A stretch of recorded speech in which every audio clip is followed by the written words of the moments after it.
What's going on, guys? It is your girl Dags, and today we are here to talk about my top 5 anticipated releases of 2022.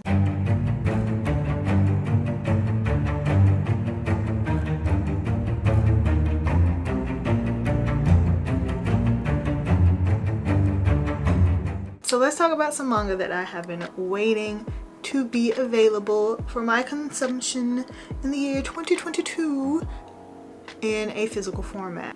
This isn't a ranking system. These aren't in any particular order. They're just 5 series that I really want to get my hands on and read. So coming in first, we have Record of Ragnarok. When I first found out about this series, it was back in 2018, 2019, I can't remember, but I was so intrigued by it that I was like, I've got to find this. I want to see what this is about, right? Sucks to suck because it's not in English, and this is before the time that I knew about other methods, if you will, of accessing manga that's not in a English format. So I forgot all about it. Then Netflix was like, hey yo, we putting out an anime if you'd like to come see what it's about. And I was super excited. I was like, yes, I mean, I can't read it, so I guess I'll make myself watch it, even though y'all know how I am when it comes to anime and committing to a series. So before I even got a chance to indulge in it, before I even got not even my pinky toe in the water, all these reviews started coming out about how trash it was and the animation style, and I could not find one singular molecule of a positive review for the show. So then I was like, well, since I'm so intrigued by it, I don't want some half-ass version. And I mean, normally reviews don't deter me from reading or watching or enjoying whatever it may be, because, you know, everyone has different taste. Everybody likes different things for different reasons, or dislikes different things for different reasons, and I don't always agree with the general feedback of a show, series, music, what have you. But something said, don't do it, Dags. Don't do it. So I didn't watch it, and once again, I forgot about it. So then on July 10th, I found out that they were coming out with physical English releases. Now, they do have digital copies. I'm not a digital girl, okay? I'm reformed. I'm becoming a digital girl this year, but I still want my physical copy. So I ordered it back in July, and I've just been sitting waiting and waiting. So for those of you who do not know, the series is basically about the destruction of mankind, I guess. Every 1,000 years or so, the gods from different religions come together and they have a meeting, and they decide, should we let the humans continue on, or should we wipe the slate clean and start again? So a Valkyrie comes along and suggests that maybe we should give the humans a chance, you know, let them fight for their right. Party? Let them fight for their right to stay. Let's give the humans a chance to redeem themselves, right? So they decide that they're going to host this Ragnarok Mortal Kombat-esque type tournament with the top gods versus the top humans in a battle to the death. First and foremost, I heard Valkyrie, which made me think Norse mythology. If there is anything on this planet that I enjoy as far as entertainment purposes, is Norse mythology. Give me some Vikings, anything. No, I haven't started Vinland Saga. I'm working on it, okay? So anyway, I really enjoy stories that's got that in it. I like how they are pulling from different religions. I just like the thought of all of these religions sitting at a table, and they're just like, look at them humans. Look at them humans down there trying to figure out which one of us is real and which one of us is fake. I know, right? Little do they know. But that's another story for another time. I just like the thought of all of these religious leaders sitting around at a table together. That just, it sparks joy. Anyway, physical copies are scheduled to release January 18th by way of Viz Media, and you will definitely, without a doubt, see a volume 1 review for this, because I want to read it so badly, and I'm curious to see if I've overhyped it for myself, which I'm pretty sure that I have, and if it's actually any good. Coming up next, I want to talk about the new Junji Ito, The Liminal Zone. So I don't have a super fancy story about how I came across this one.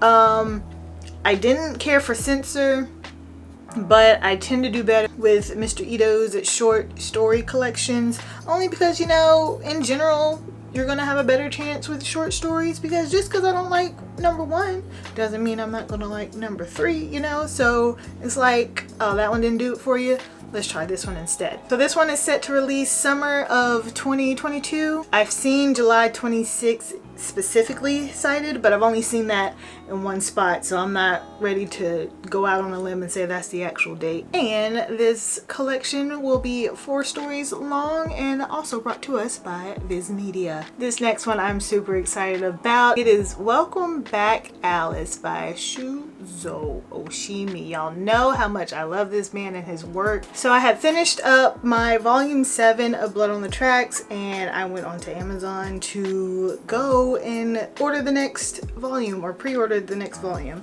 And for some reason it wasn't coming up when I typed in Blood on the Tracks volume 8 for some reason. So I'm like, okay, well, I'll just search by Shuzo Oshimi, right? And I did that, and at the top it says Welcome Back Alice, pre-order now. And I'm like, tell me more. So because Mr. Oshimi has made it on my honorary auto buy list, I went ahead and pre-ordered it before I even found out what it was about, because I don't care, because I want it, because it's by him. I'm finna cop it. This is a love triangle story about 3 childhood friends that end up getting reunited in high school. There are 2 boys and 1 girl. And then one day one of the boys comes to school dressed as a girl, and I'm assuming the other boy, I'm not sure which character is which, but I'm assuming it's the other boy, starts questioning his feelings about the boy that is dressed as a woman. So I mean, this plot sounds fairly straightforward to me, but being Oshimi, I know it's not always what it seems, or ever what it seems for that matter. So I'm interested in seeing where this is going to go. And this one is set to release on February 1st by way of Vertical. Next up, we're going to talk about Alice in Borderlands. This thing was so hyped last year, so hyped, okay, to the point that I was like, what is this about? What is this show that everyone keeps talking about? What is this manga everybody keeps talking about, you know? But alas, it was not available in English at the time, or if it was a digital and I didn't know about it. And I did not watch the show. I avoided the show because I'm like, if it's got this much hype, eventually I will gain access to an English version of this story. Well, guess what, bitches? My time is here, and now I get to read it. Well, not yet. Then I also had no idea that it was by the same person who does Zom 100. And if you have ever been to my channel, ever, y'all know how much I love Zom 100. Obviously, this is a different topic and subject matter. It did make me wonder if this is going to have some comedic lightheartedness in it like Zom 100, and if it does, then my thought process on the series is going to be completely different, because I'm pretty sure this is supposed to be like a serious story. So this is about a guy who is like just not enjoying life at all, and somehow him and his friends get transported to this other place, and they're loving it, they're digging it, it's a grand old time, until they find out that they're actually in a game and they're having to fight for their life. I am very intrigued by this concept, and I can't wait to see what it does. This is set to release on March 15th, 2022. Y'all already know what we're finna talk about, so we're gonna take a moment. I want you to guess. Pause the video. Don't pause the video. I'm right here. Guess what we're finna talk about. 3, 2, 1. Y'all, Tokyo Revengers, we finally get our releases in English. I am too ready. So I watched the first couple of episodes of the anime. I loved it, and I'm like, bet I'm finna go find this manga and get my reading on. Except for you're not, because it's not in English. So just like with every other anime that I've bookmarked in my life, I was like, I'll be back to finish you. And I never did. And sure enough, I eventually forgot about it. However, one fine morning I woke up and I saw that old 7Cs, like, Seven Seas is picking up the physicals and making them omnibuses and delivering them to my invisible bookshelves. So in this story, if you've been sleeping under a rock, it's about a guy who has nothing going for him in life, okay? His decisions in life have not gotten him exactly where he wants to be. So one day he's watching the news in his junky old apartment and he sees that his middle school girlfriend has been killed by a gang. So he's like, what in the world, bro? What is going on? And he's just whatever. He ends up leaving his place. He's chilling at the subway, sitting there deep in thought, thinking about all the things that have gone wrong in his life and how it's messed up that his middle school girlfriend has been killed so tragically, when all of a sudden someone pushes him in front of an oncoming subway train. So his life starts flashing before his eyes and boom, somehow, someway, he has been transported back to his middle school days. So we're like, what the heck, how did he get here? And he's like, what the heck, how did I get here? But then he's like, ooh, now's my chance to redo life. So his goal is to become the leader of this gang. Now I'm sure the story at some point expounds upon who, what, when, where, how, why, and what the gang thing has to do with the girlfriend.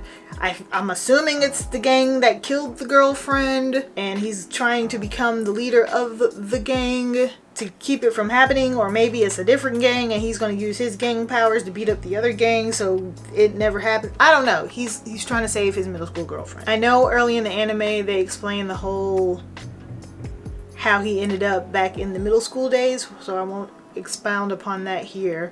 But I want to know how we get from A to B. Like, what are we finna do? So you can pick up the exclusive cover at Barnes & Noble or pick up the regular version everywhere else on May 3rd of 2022. So those are my top 5 anticipated releases of 2022. Like I said, those were in no particular order. And keep in mind that with us being in a paper shortage and in a panini and all these other things, that all of these dates are subject to change. So let me know, what are your top 5? Not even, you even gotta give me 5. What are you excited for in 2022? Let me know down below and I will see you guys in the next video. Bye.